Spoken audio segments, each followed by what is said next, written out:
Nature gives us many wonderful plants, from which we make medicines. One of the plants is the Cannabaceae. Cannabaceae is a small family of flowering plants, including about 170 species, grouped in about 11 genera, including cannabis. Cannabis, also known as marijuana, is a plant that contains over 80 different naturally occurring compounds, called cannabinoids.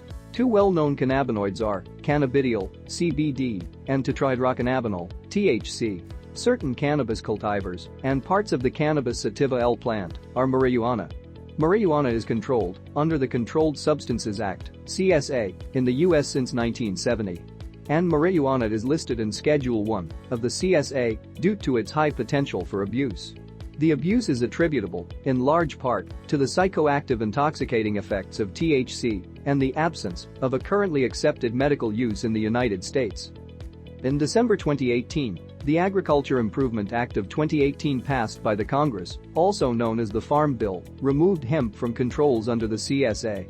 The bill created a new definition of hemp, which includes cannabis and derivatives or extracts of cannabis, with no more than 0.3% by dry weight of the compound delta-9 tetrahydrocannabinol, THC.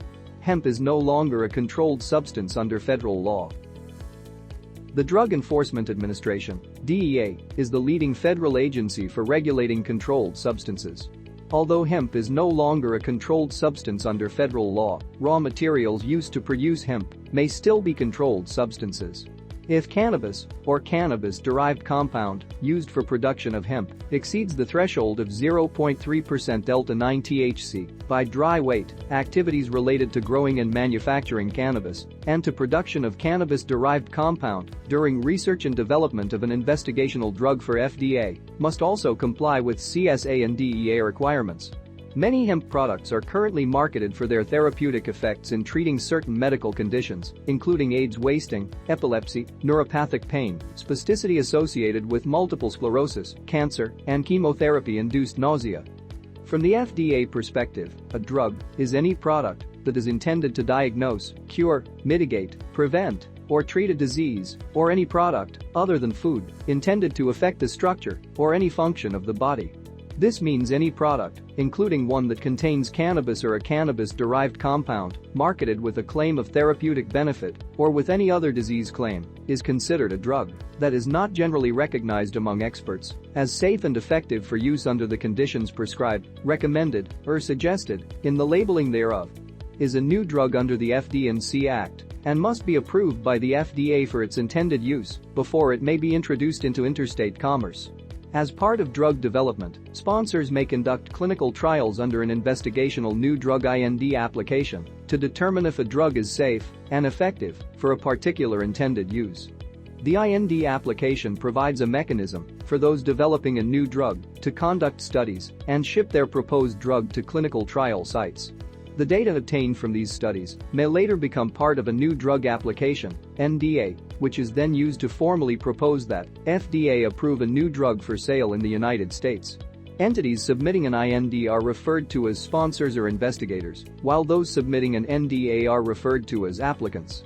Botanical product manufacturers, including hemp producers, who want to market products with medical claims, must start with the FDA IND process under the category of botanical drugs. Without going through the IND process and being approved by FDA as new drugs, botanical products cannot be marketed for their therapeutic effects under the FDA regulation.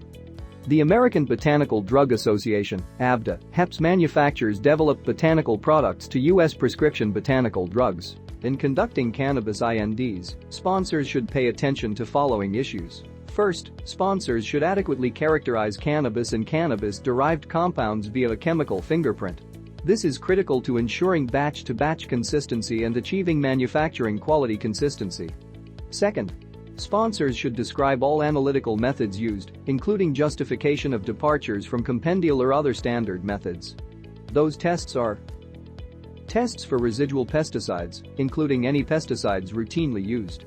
Tests for specified microorganisms. Test for elemental impurities. Quality tests, and abuse potential assessment. Literature that supports early clinical development. Address the disproportionate metabolism issue for cannabinoids. In conclusion, hemp products that are marketed for their therapeutic effects are drugs from the FDA perspective.